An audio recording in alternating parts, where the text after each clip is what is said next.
विश्वासियों को और विश्वासी गणों को हमारी ओर से सबको जय मसीह की, जय मसीह की। खुश हो? Praise God. ये खुशी का ही मौका है। हम सब उस बेटी समायरा के जन्मदिन के ऊपर इकट्ठे हुए हैं और आज ये खुशी का समय है कि हम एक खुशी के समय में जमा हुए हैं। मेरे अजीजों,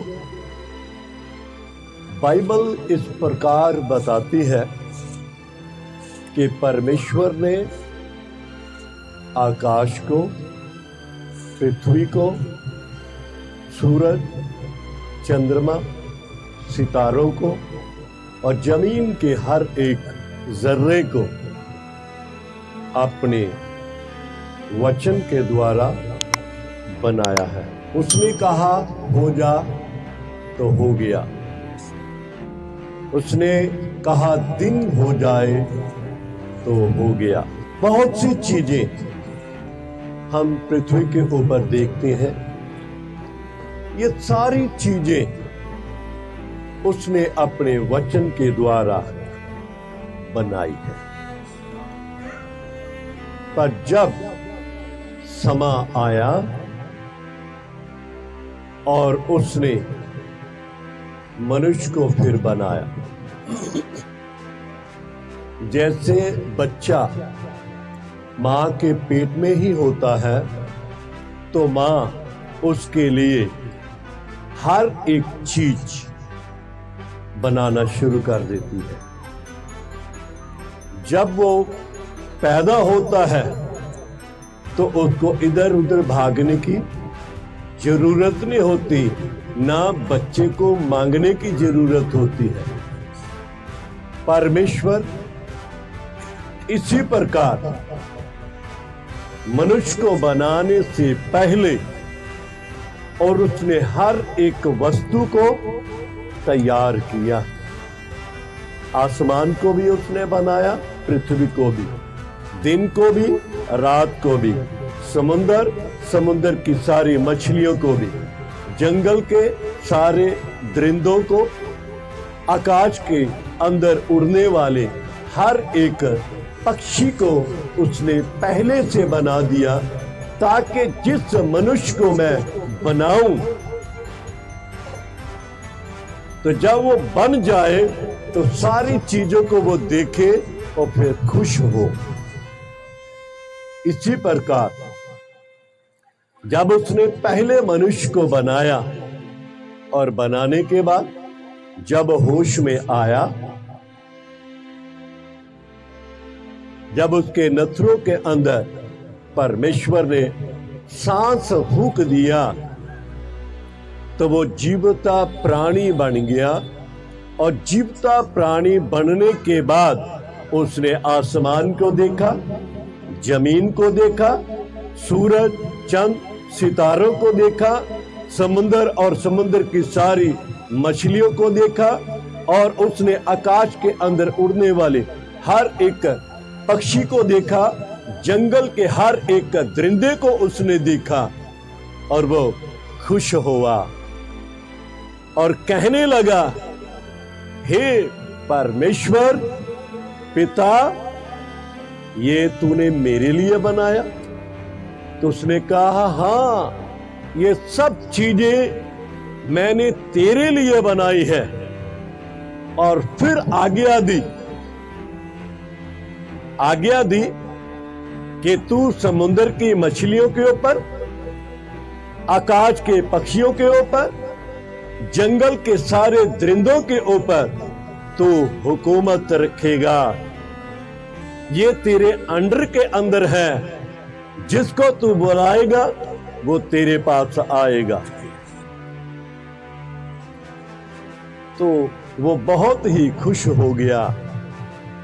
इसी प्रकार परमेश्वर ने उसे आशीष दी और फिर उसके लिए समय आने के ऊपर परमेश्वर ने कहा, मनुष्य जो है अकेला है, मेरे साथ संगति करता है, और जब मैं चले जाता हूं मनुष्य अकेला रह जाता है, क्यों ना हो मैं इसके लिए, इसके समान, इसके लिए एक साथी तैयार करूंगा, एक मददगार तैयार करूंगा जो इसके साथ मेल खाए।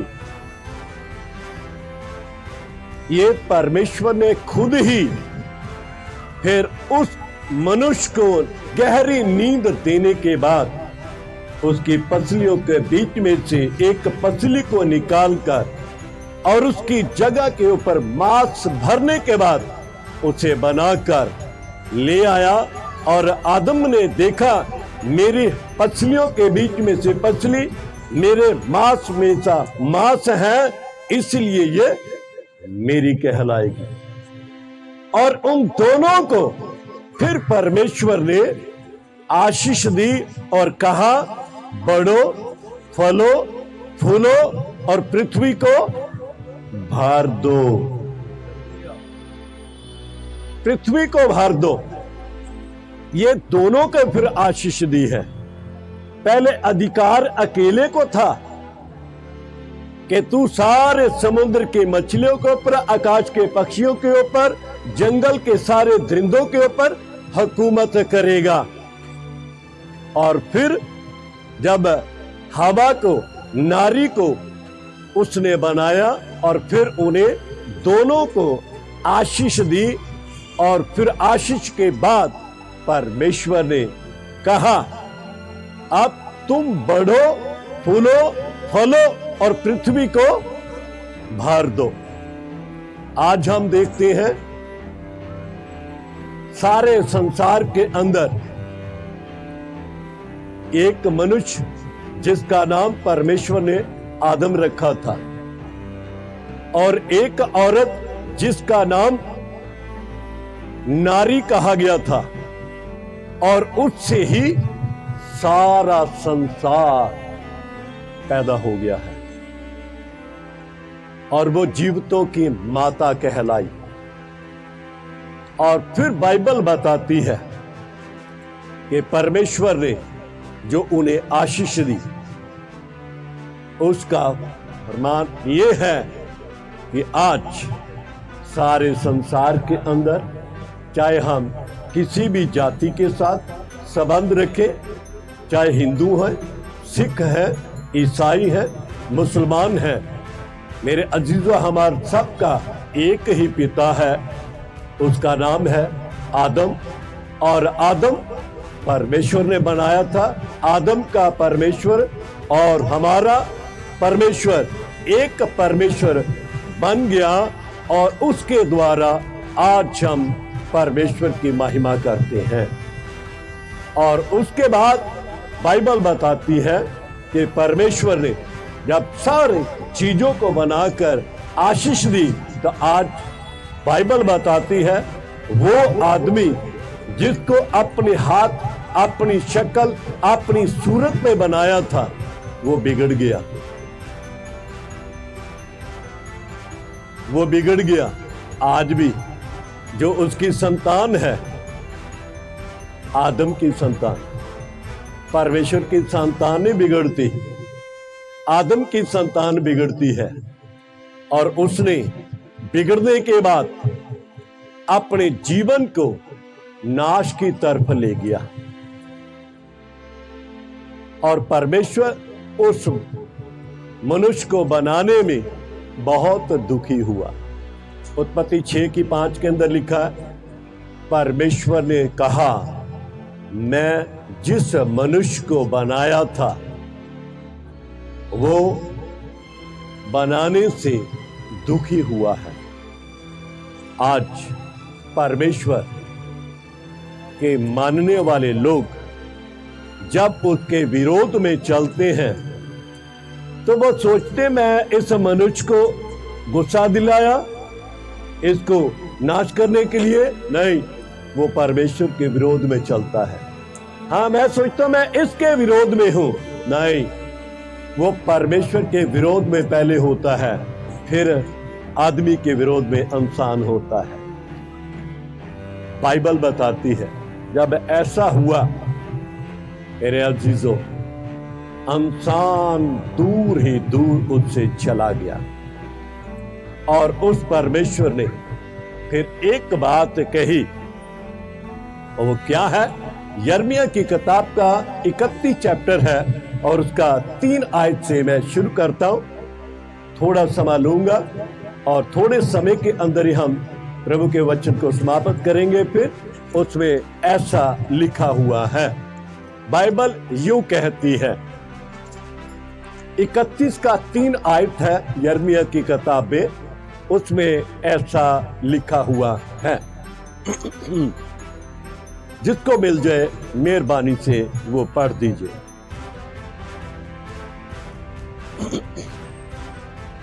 यहोवा ने मुझे दूर से दर्शन देकर कहा, लिखा, यहोवा ने मुझे दूर से दर्शन देकर कहा, मैं तुझसे सदा प्रेम करता आया हूँ। इस कारण परमेश्वर कहता है कि मैं तुझे सर्वदा सर्वदा प्रेम करता आया हूं। लिखा, परमेश्वर जब इंसान से दूर चला गया और इंसान परमेश्वर से दूर चला गया, आदमी कहता मैं परमेश्वर को छोड़ दिया। जब हम बिगड़ जाते हैं तो परमेश्वर भी छोड़ देता है। फिर भाई भाई बिगड़ जाता है, दोस्त बिगड़ जाता है, एक दूसरे से दूर चले जाते हैं, मगर परमेश्वर कहता है तू दूर चला गया था, मैं तेरे ऊपर नजर लगा के रखी थी कि देखता हूं ये कितनी दूर चले जाता है, मैं वहां से भी निकाल के ले आऊंगा। इसलिए यह बात लिखी है, फिर से पढ़िए। लिखा, यहोवा ने मुझे दूर से दर्शन देकर कहा, मैं तुझसे सदा प्रेम रखता आया हूँ। कहता मैं सदा तुझसे प्रेम करता। 1, 2, 4 साल 10 साल का प्रेम नहीं, सदा सदा का प्रेम करता। मनुष्य चाहे जाने या ना जाने, पर परमेश्वर जिसने बनाया है ना, मां बाप बच्चे को नहीं छोड़ते, बच्चे मां बाप को छोड़ देते हैं। इसलिए लिखा है, मैं तुझे कभी भी नहीं छोड़ूंगा, चाहे कुछ भी कर तू, मगर मैं जानता हूं कि एक दिन तू वापस आ जाएगा। इतनी बड़ी आस रखता है बनाने वाला मनुष्य को।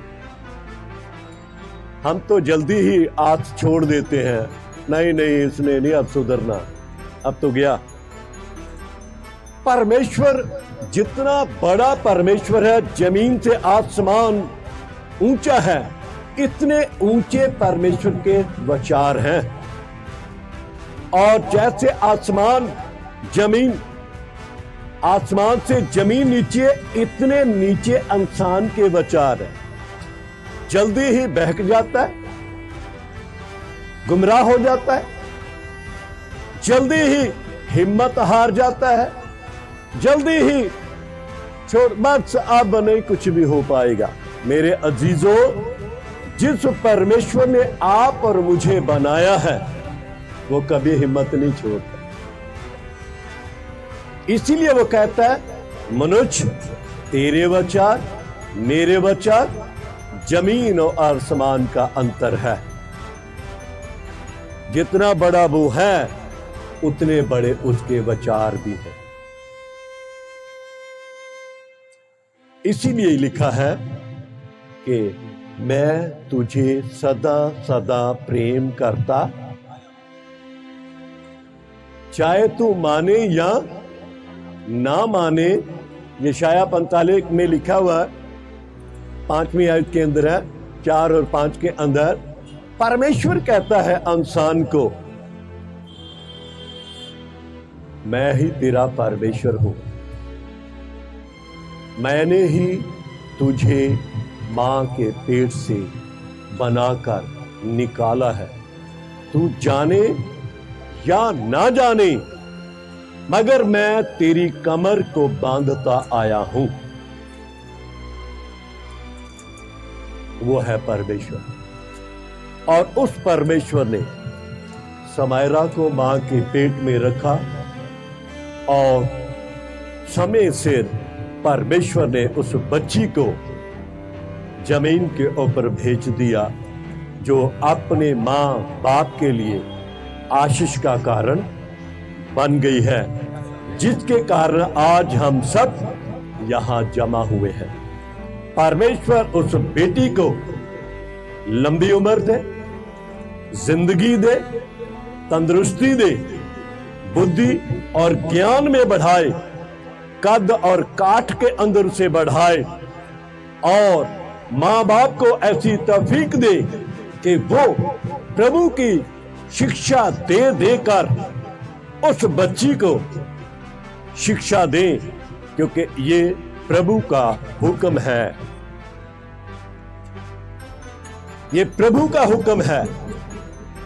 हर एक माता और पिता को कई बार मां बाप दुआ नहीं कर पाते। बच्चे पहले दुआ करनी सीख जाते हैं। बच्चे पहले परमेश्वर के भवन के अंदर जाना पसंद करते हैं। मां बाप ऐसा नहीं कर पाते। पर कभी कभी बच्चे प्रभु के भवन में जाना पसंद नहीं करते, माता पिता उनको सिखाते हैं। दोनों तरफ है। अगर मां बाप दुआ करने वाले हैं, मैंने पिछले दिनों में एक मेरे मन के अंदर आया, आज के बच्चे पैदा होते ही मोबाइल के ऊपर क्यों ध्यान देते हैं, चाहे उनको समझ आए या ना आए। मगर मां बाप मोबाइल चालू करके बच्चे के सामने रख देते हैं, बच्चा खुश होता रहता है। बहुत समय से मैं सोचता था, ऐसा क्यों, बच्चे क्यों इतना परेशान करते हैं। मोबाइल उठा के ले जाए तो रोना शुरू कर देते हैं। काफी समय से मैं इस बात के ऊपर ध्यान देता था। एक दिन पवित्र आत्मा ने मुझे बताया कि जब मां बाप मां पेट के अंदर बच्चे को लेकर मोबाइल देखती रहती है, बातें करती रहती है, वो सारी बातें वो सुनता रहता है।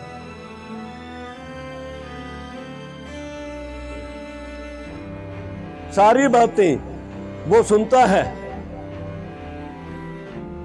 तो जब पैदा होता है फिर वो बोलता, दो मेरे को, मैं इसी से लगाऊं शुरू से ही।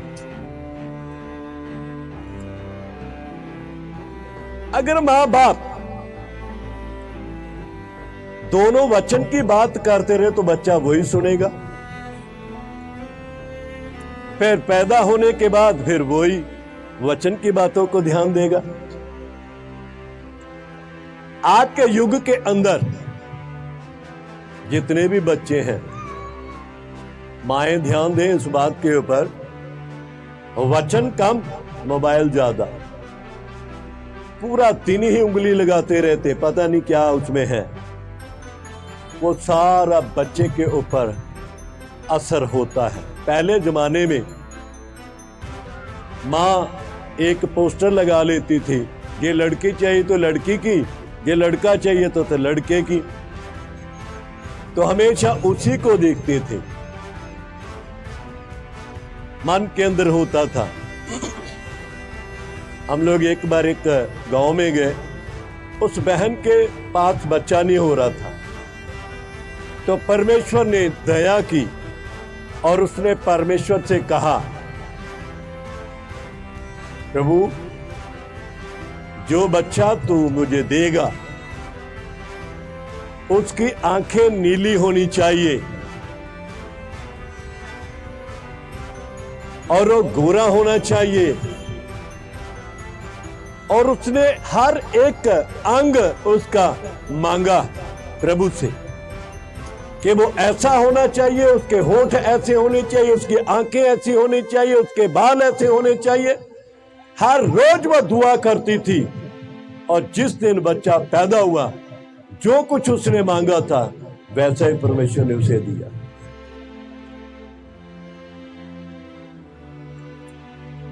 जो कुछ मांगा मां ने, वो परमेश्वर देने की सामर्थ्य रखता है। मांगे तो सही, पर हम ऐसा करते ही नहीं।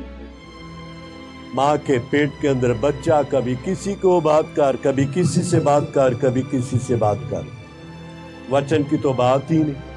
जब पैदा होते हैं तो फिर बोलते हमारा बच्चा चर्च नहीं जाना पसंद करता, हमारा बच्चा गीत गाना पसंद नहीं करता, हमारा बच्चा, दुखी होते। मेरे अजीजों, इसलिए जब परमेश्वर बच्चे देता है मनुष्य को, तो हमें ऐसा बनाना है जैसे इफिसियों की किताब के अंदर लिखा है कि बच्चे को माँ बाप ऐसी शिक्षा दे। इफिसियों की किताब के अंदर लिखा है, नीति वचन की किताब के अंदर 22:6 के अंदर यह बात लिखी है। ठीक है, बच्चे को ऐसी शिक्षा दे कि वो बड़ा होने के बाद भी उस शिक्षा से कभी मुंह ना मोड़े। चाहे शैतान कैसी भी चीजें उसके सामने ला के रख दे, वो कभी भी उससे दूर नहीं होगा। ऐसी शिक्षा अपने अपने बच्चों को देनी चाहिए। मां इस बात का ध्यान रखे, बच्चे को रोटी बनानी भी सिखानी, आए हुए मेहमान की देखभाल करने भी सिखानी है, मां की ड्यूटी है। नहीं तो मां बाप की बदनामी होती जब दूसरे घरों में बच्चे चले जाते हैं, फिर बहुत सी बातें बच्चों को सुननी पड़ती है। इसीलिए अपने अपने बच्चों को ऐसी शिक्षा, बाइबल की शिक्षा भी दो, संसार की शिक्षा भी दो, और सिखाओ कैसे बड़ों के साथ बात करनी है, कैसे छोटों के साथ बात करनी है। जब बच्चे सीख जाएंगे तो दूसरी जगह जाने के बाद भी वो अपने संस्कार दूसरों को सिखाएंगे और फिर कहेंगे वो लोग बहुत अच्छे माँ बाप थे, बहुत अच्छे चर्च के साथ ये लगे हुए थे। पासवान की भी इज्जत, माँ बाप की भी इज्जत, और लोग भी उस बच्चे को, उस बहन को, उस भाई को इज्जत देंगे और परमेश्वर की महिमा करेंगे। मेरे अजीजों, इसीलिए अपने अपने बच्चों को ऐसा सिखाएं, और जब सिखाएंगे तो प्रभु आशीष देगा। एक आयत पढ़ा के मैं समाप्त करता हूं। मत्ती के सुसमाचार के अंदर 19 की 12 आयत, 12 और 13 आयत से शुरू करेंगे, बल्कि 14-15 ही पढ़ दियो बेशक। क्योंकि कुछ नपुंसक ऐसे हैं, इस तो आगे आ जाए 13। तब लोग बालकों को उनके पास लाए कि वह फिर बच्चों को माँ बाप यीशु मसीह के पास लेके आए कि वह उन पर हाथ रखे और उनके ऊपर हाथ रखे और प्रार्थना करें। पर चेलों ने उन्हें डांटा। चेले ने डांटने लगे। यीशु ने क्या कहा? यीशु ने कहा बालकों को मेरे पास आने दो, बालकों को मेरे पास आने दो, और उन्हें मना न करो, इन्हें मत मना करो मेरे पास आने से, क्योंकि स्वर्ग का राज्य ऐसे ही का है। स्वर्ग का राज ऐसे ही लोगों का है। अपने अपने बच्चों को प्रभु के घर के अंदर लेके आना। प्रभु अपने बच्चों को हाथ रखकर आशीष दे और वो बच्चे आगे आगे बढ़ते जाएं। प्रभु इन वचनों के द्वारा आप सबों को आशीष दे। आइए हम दुआ करें। महान प्रिय प्रभु, तेरा शुक्र तारीफ तेरी वड्याई करते हैं, जो कि तेरे लोगों ने तेरे पाक कलाम से सुना है। जैसे माताएं अपने बच्चों को प्रभु तेरे पास लेके आए और आपने उनके ऊपर हाथ रख के उन्हें आशीष दी, हम भी उस बेटी को बाप, बेटे और पाकरू के नाम से आशीष देते हैं और उसके माँ बाप को भी आशीष यीशु के नाम से देते हैं। जितने लोगों ने तेरे पाक वचनों को सुना, याद रखने के लिए बरकत। जहां तक ये आवाज गई है, उन सब लोगों को, उनके बच्चों को, बुजुर्गों को, जवानों को आशीष दे और इस जगह के हर एक व्यक्ति को आशीष दे। माइकल साहब, उनके पत्नी, बच्चों को आशीष दे।